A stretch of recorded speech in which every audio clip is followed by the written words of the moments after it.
Hey, this is Straight Up with the Rev, the show where we do not hold back anything. And this week we are digging into our second episode. We are actually going to be starting on a countdown from the fifth most critical reason why Africa is poor today. And it'll be a countdown over the next couple of weeks, heading down all the way to the number one reason. And today we're going to begin with the fifth reason, which has to do with poor governance. And I need to stress that when it comes to poor governance, you have to understand that governance is the factor that operates at all levels. So you've got national level, you've got government level, you've got institutional, organizational level, you've got churches, you've got companies, then you've got communities, and then you've got families. All these are affected by governance. Good governance equals better future for everybody in that particular institute, organization, or family. Bad governance equals problems. And so we are saying that poor governance has played a very big role in seeing Africa suffer the way it is. And so when we come back after this short little intro, we're going to dig in and look at the 8 pillars or elements that define and determine good governance. See you just now.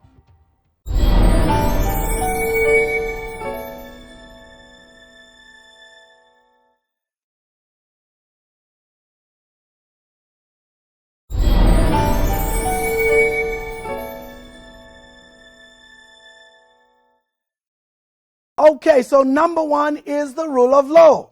If you remember that term, I'm sure some of you may remember our beloved former president who used to say the rule of law, Anyway, so the rule of law. Rule of law is basically good governance, which, and for good governance to operate well, it requires a fair legal framework that is enforced by impartial regulatory bodies. And this is for the full protection of stakeholders. So what do I mean by that? What I mean essentially is the legal framework, which is obviously determined and set up by Parliament, is then enforced by an impartial body. So what are examples of regulatory bodies? We've got organizations like the Law Association of Zambia. We've got the Pharmaceutical and Regulatory Authority. We've got the Health Practitioners Council. I don't know what they're calling them now. And then you've also got people like the Pensions and Insurance Authority. You've got the Securities and Exchange Commission. You've got the Bank of Zambia. All these are regulators. So what do? Regulators! Yes, they basically sit and ensure they regulate. So their job is to ensure everybody is playing fair. And what you have to understand about a regulator is they look out for the weak party in that setup. So for example, Bank of Zambia is a regulator of finance, okay? So who do they look out for? The depositors. Because remember, banks are very powerful. They have all the money, they have all the power, they have they have the authority, they have the size, they have the numbers. So they could be technically very unfair. They could come up with rules and regulations, charges that are not fair. So the job of Bank of Zambia is to work in conjunction with associations like the Bankers Association of Zambia so that they ensure between the two there's consensus. The Bankers Association looks out for the interests of the bankers, whereas Bank of Zambia looks out for the interests of the people like you and me who are the common depositors.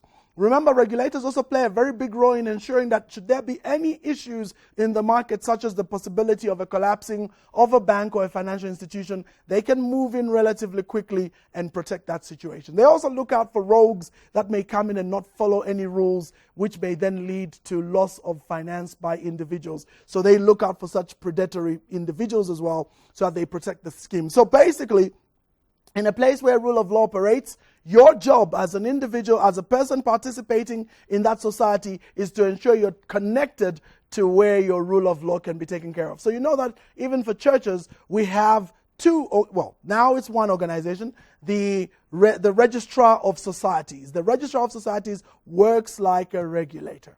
So they make sure that all the relevant laws and rules that govern the running of a society are overseen and policed by that particular group. Remember, the Registrar of Society falls under the Ministry of Home Affairs, so obviously that deals with security, that deals with identification, that deals with births, registers of births, deaths, and marriages. So they play a very critical role in ensuring that things are running correctly. So that's the function of a rule of law. And remember, when it comes to rule of law, it is the means by which justice can be obtained. When something goes wrong, you can run to the regulator, you can run to the law enforcers, the law enforcement agencies, as well as the judges and the magistrates and the courts of law, who then make sure that they study the law that's available, look at what the regulator says, see which of the two parties have breached, and then ensure that fairness is seen. So remember, in Africa, this is very challenging in a number of countries.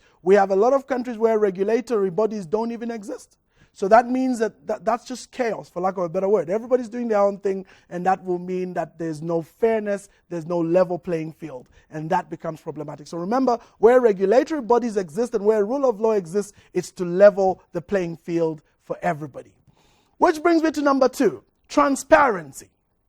Now, transparency means that information should be provided in an easily understandable form and media that should be freely available and directly accessible to those who will be affected by governance policies and practices, as well as the outcomes resulting therefrom, and that any decisions taken by their enforcement are in compliance with established rules and regulations. Do you see how important transparency is? So in other words, if something is not transparent, there's a problem there. So when there are issues, then it's easy. In a place where there's good regulatory framework, where there's good regulatory bodies, where there's good justice systems and transparency, where everything is published for the sake of public debate and participation, it is easy for individuals to say, hey, wait a minute. So for example, right now, there's the contentious number 10 bill, or whatever they call it, the one to do with the Constitution.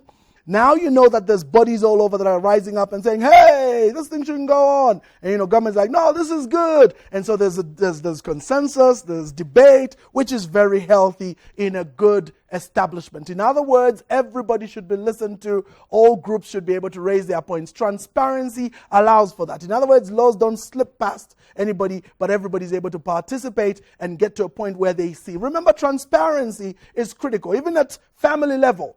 If, for example, you get fired from your job, it's very good. In a good family, you should be able to sit with your children and tell them, guys, I just got fired, so there's no money, and this will mean certain things are going to change in the house. If you're going through certain situations that are going to completely transform your lives, if, say, for example, you have to move to another town, good families where there's good transparency, that means you sit down, you say, guys, we'll be shifting and going to another country or going to another town, and these are the implications, and this is how we need to get ready for it. That's good governance.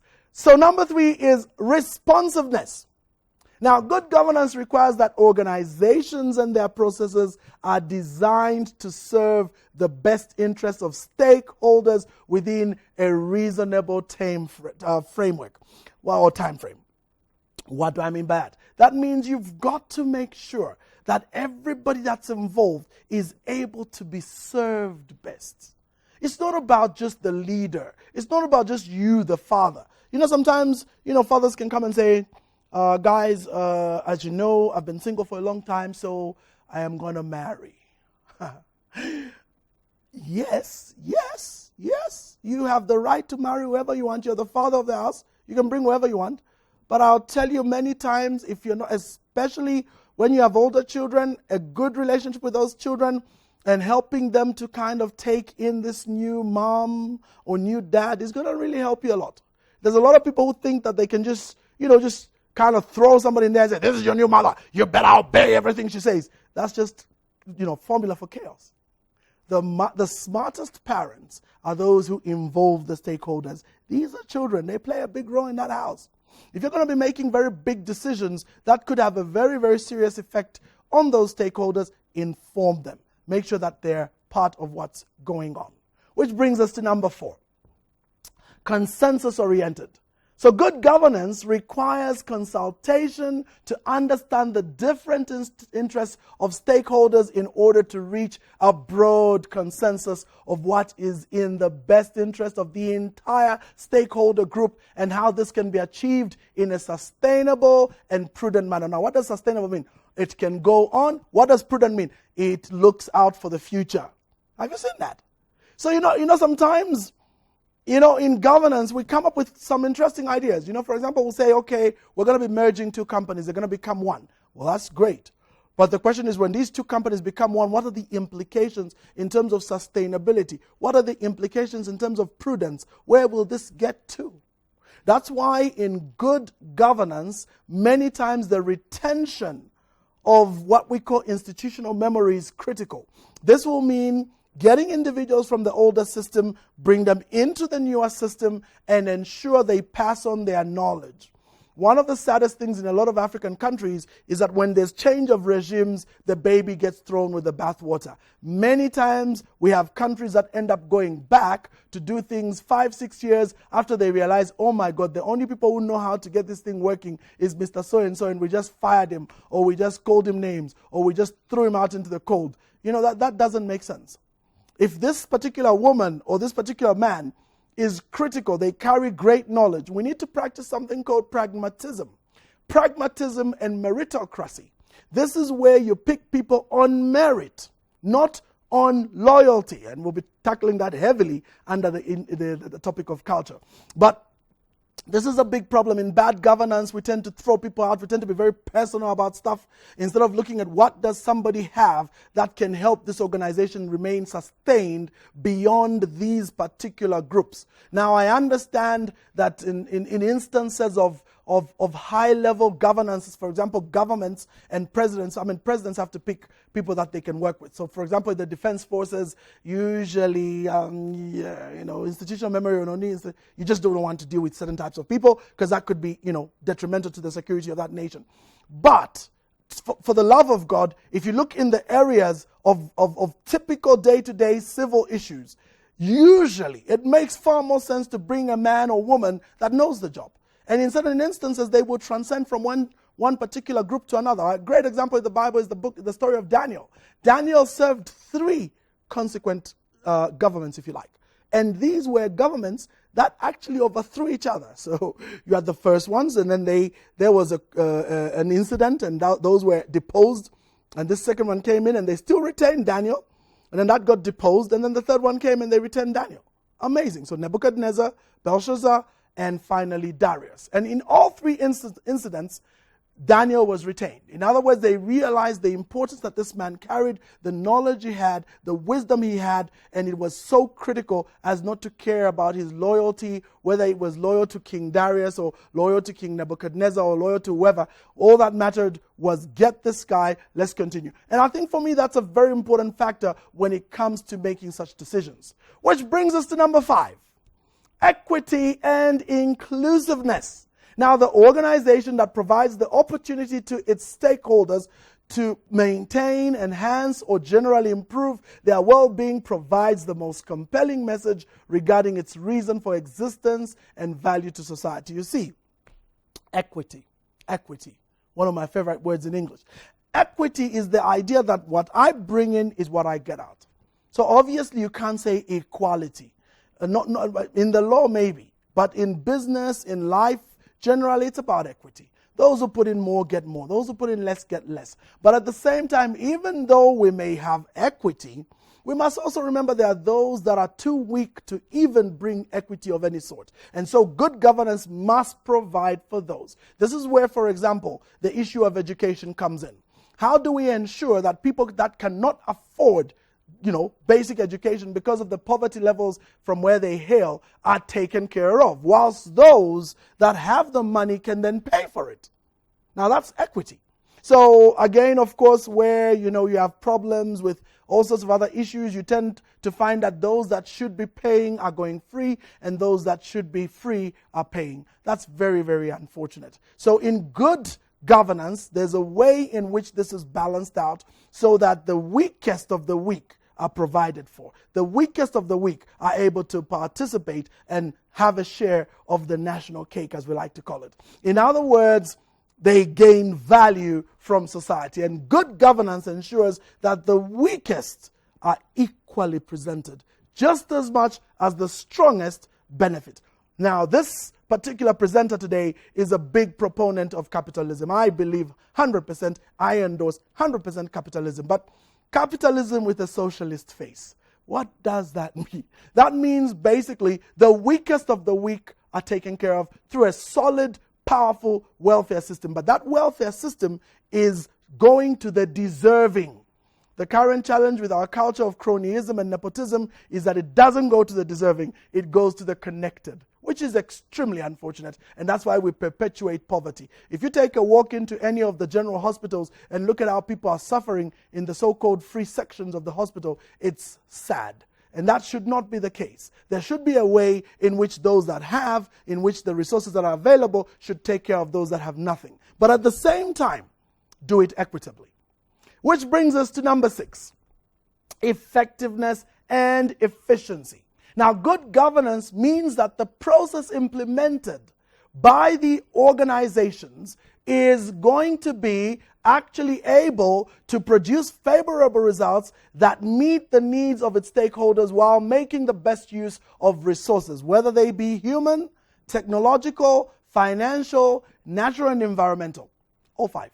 So in other words, you have to find a way to be efficient, but at the same time, effective. So what does effective mean? It means using the minimum resources for maximum results. Efficient means using those resources with the least amount of wastage. That's what it means. So which means then when we look at these 5 areas, human, technological, financial, natural, and environmental, we are able to see each one of these exploited fully. I can tell you, for example, currently we're not exploiting our human resource properly because we have a lot of people that should be helping to build and take this nation forward and all nations in Africa. But what's happening is a lot of that human resource is not used. So you know what happens to a human resource? It finds its way into Europe and America, which is extremely unfortunate. What should happen?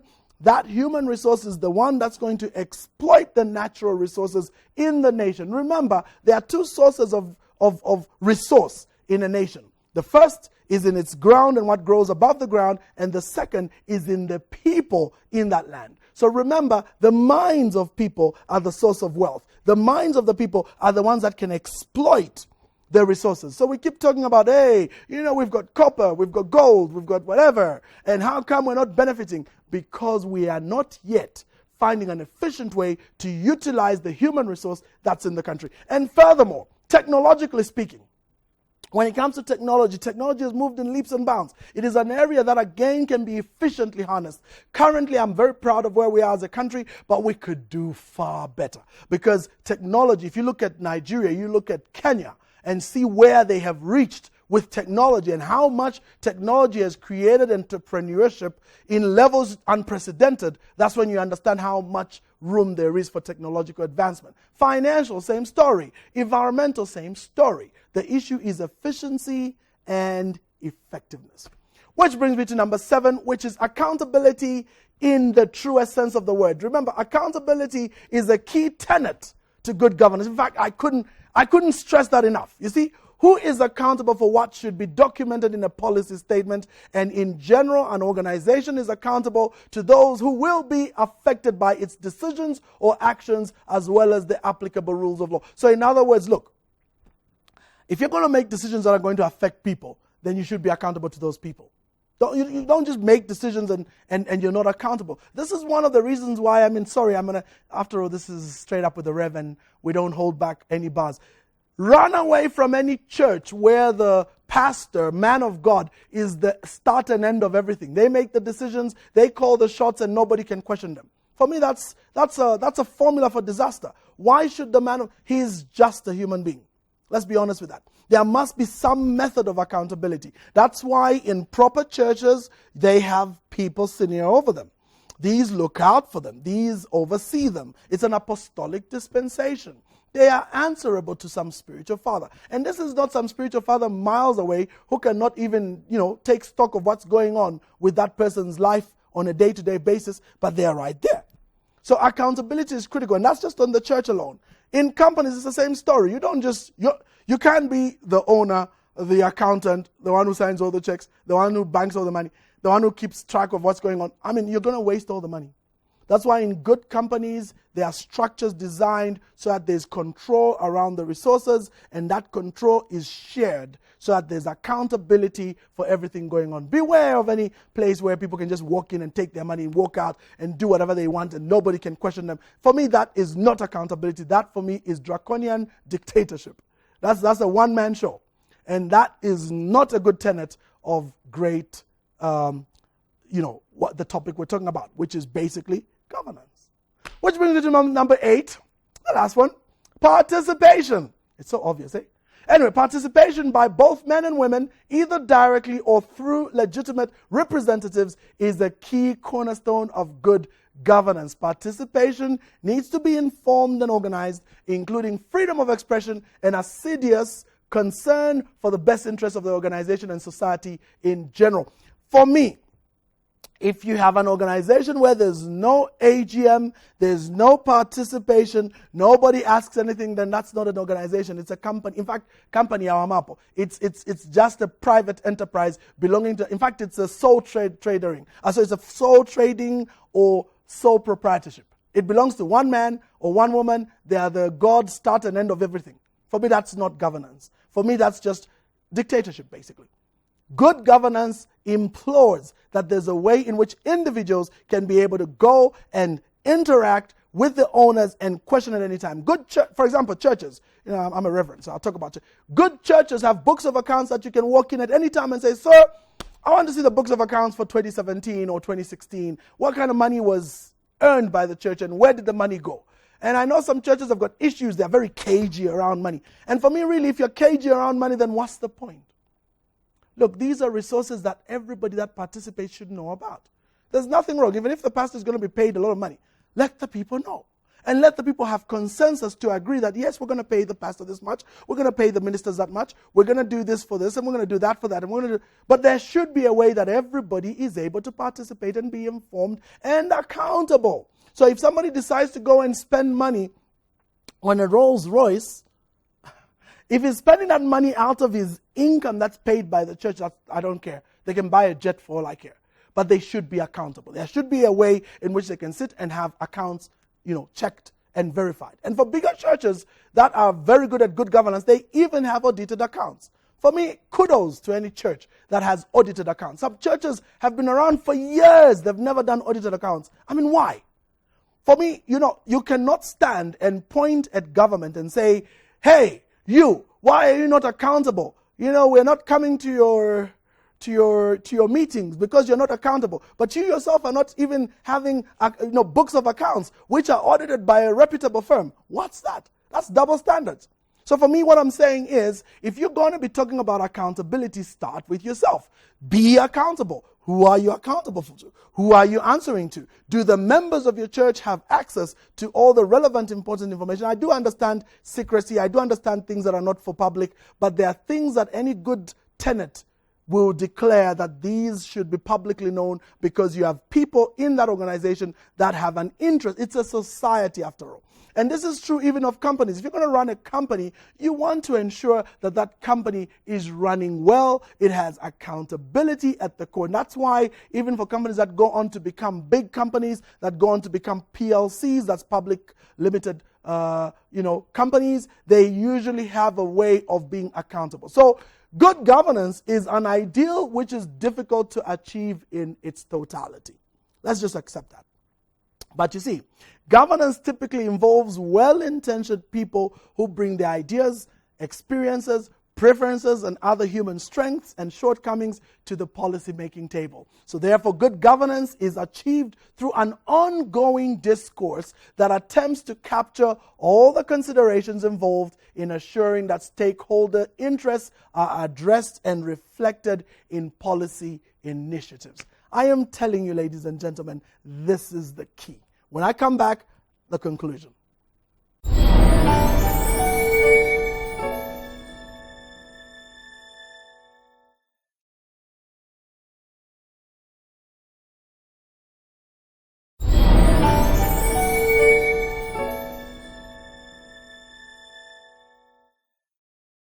So there you have it. You've seen for yourself. I mean, this, for me, let me tell you, I'll be very, very straight with you.